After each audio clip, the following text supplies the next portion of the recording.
Breath. It's as essential to life as it is taken for granted. But what happens when the air we breathe becomes a danger in the workplace? If you work around chemicals, dust, or other airborne hazards, you might be at risk for respiratory illnesses and injuries, even if you're not directly involved with these substances. That's where respiratory protection comes in, ensuring that you can breathe and work safely without compromising your health. In the US, guidelines for respiratory protection are outlined by the Occupational Safety and Health Administration, or OSHA. The National Institute for Occupational Safety and Health, or NIOSH, also plays a key role in certifying respiratory protection equipment. From understanding the various hazards to choosing and using the right equipment, this training will help equip you with the essential tools and knowledge to protect yourself on the job. Specifically, we'll be discussing respiratory hazards and their health effects, the different types of respirators and how they work, fit test procedures for assessing your respirator, and the basics of a workplace respiratory protection program. So, let's get started by focusing on understanding the respiratory hazards that you might encounter in the workplace.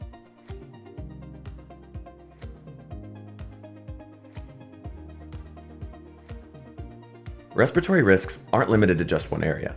They can be found in various sectors, whether these involve hazardous gases, fumes, vapors, dusts, or mists. Think about a chemical processing plant where toxic gases like chlorine is a real concern, or welding operations that can produce harmful fumes. In the construction industry, there's the ongoing challenge of silica dust from concrete and masonry work. In some extreme scenarios, workers even have to navigate completely unbreathable atmospheres, requiring their own specialized equipment. These airborne particles present a range of health risks, from the nuisance of coughing and wheezing to much more serious conditions like asthma or lung cancer. Some hazards are immediate and life-threatening, like asphyxiation in oxygen-deficient environments or exposure to highly toxic chemicals. You can look out for warning signs like persistent coughing, shortness of breath, or chest tightness, but some hazards have long-term effects that might not show symptoms until most of the damage has actually already been done. Unfortunately, in some situations, there may be no noticeable signs until it's too late.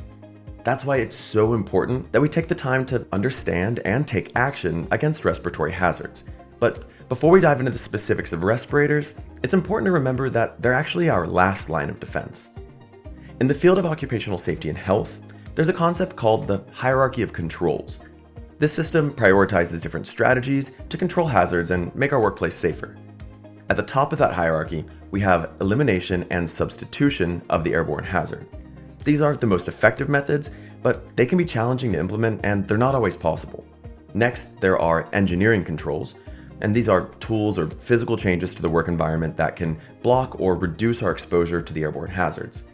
This is followed by administrative controls, which are rules and procedures that alter how and when we perform tasks in order to decrease risk, like carrying out activities that involve respiratory hazards when there are fewer workers on site.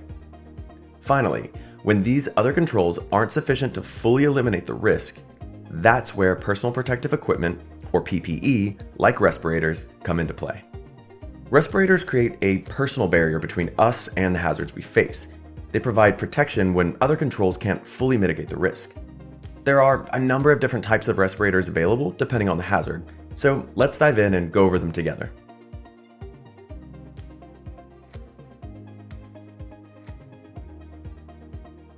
When it comes to respiratory protection, understanding the differences between types of masks is crucial.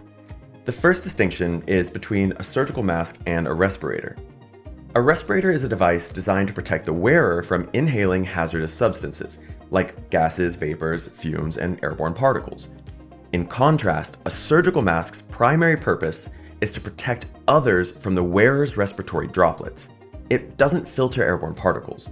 So a surgical mask is not a respirator, and it shouldn't be used to protect against hazardous environments. Respirators fall into two main categories: air purifying and atmosphere supplying. Air purifying respirators remove harmful substances from the air you breathe using filters, cartridges, or canisters. These respirators include disposable masks and filtering face pieces, half masks covering the nose and mouth, full face piece respirators, and powered air purifying respirators. Each type has unique strengths and limitations. For example, while disposable masks are effective against particulate matter like dust and certain bioaerosols, they don't offer protection against gases and vapors.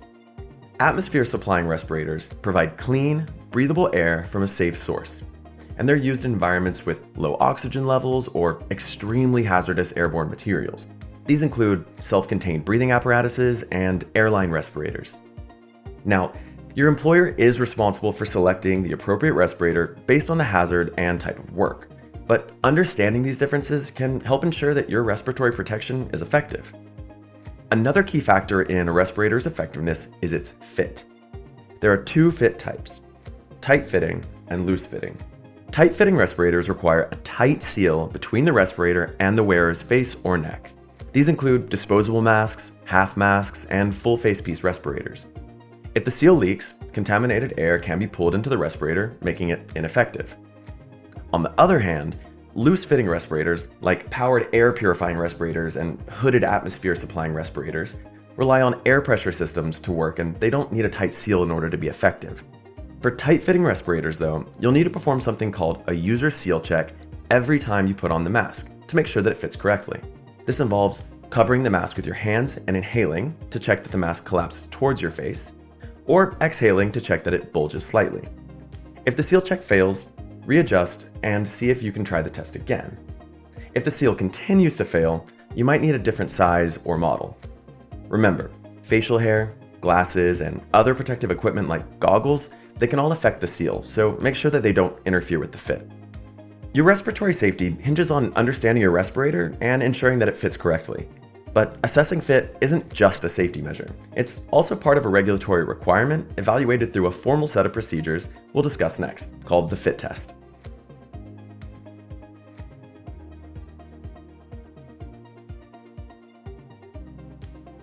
OSHA requires fit testing for anyone required to use a tight-fitting respirator. A fit test is a formal evaluation of the exact make, model, and size of the respirator that you'll be using on the job. The test ensures that it fits you properly and verifies the seal between the respirator and your face or neck. The test needs to be performed before the initial use of any new respirator and at least annually after that. It also only takes about 15 to 20 minutes to complete.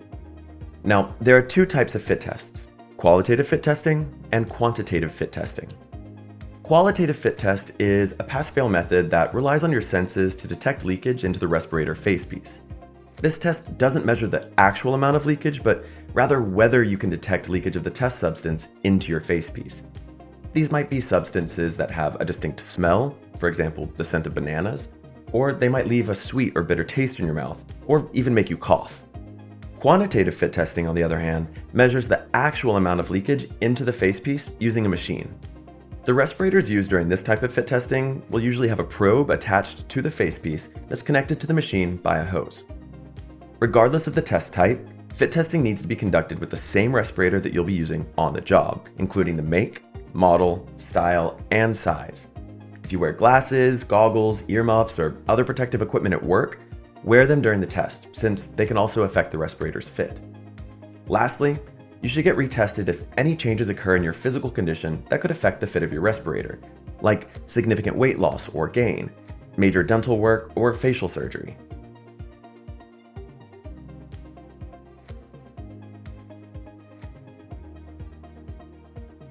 OSHA requires employers to implement a respiratory protection program whenever workplace assessments determine the potential for hazardous respiratory exposures.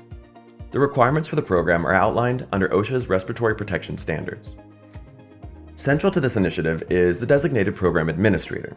This person's responsible for developing, supervising, and continually updating the program.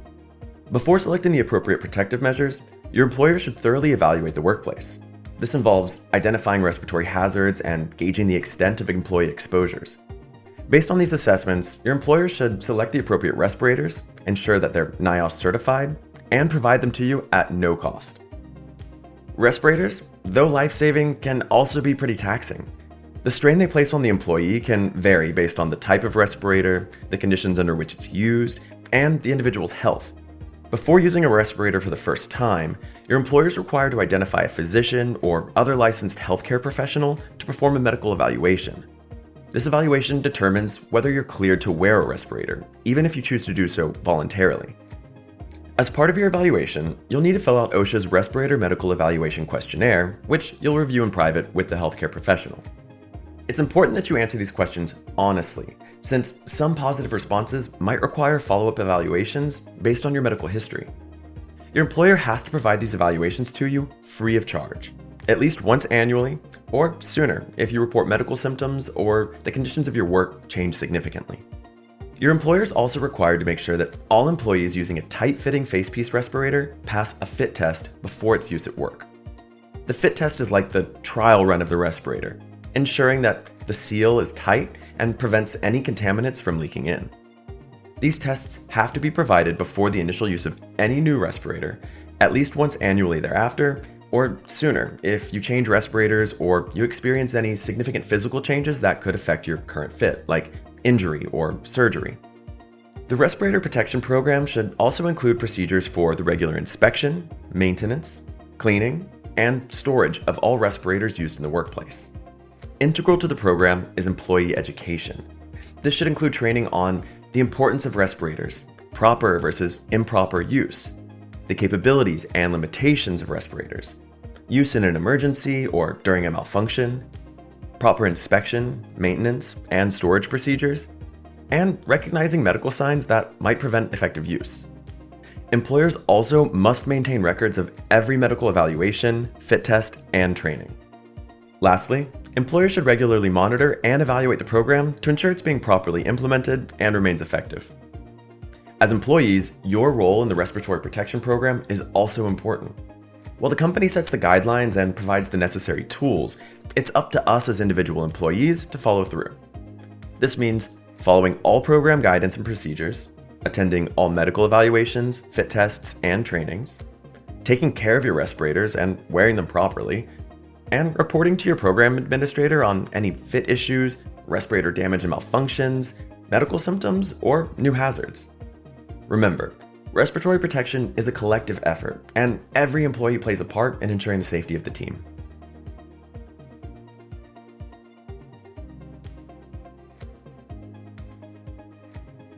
As we wrap up this training, let's revisit some of the key takeaways about respiratory protection that we've covered together.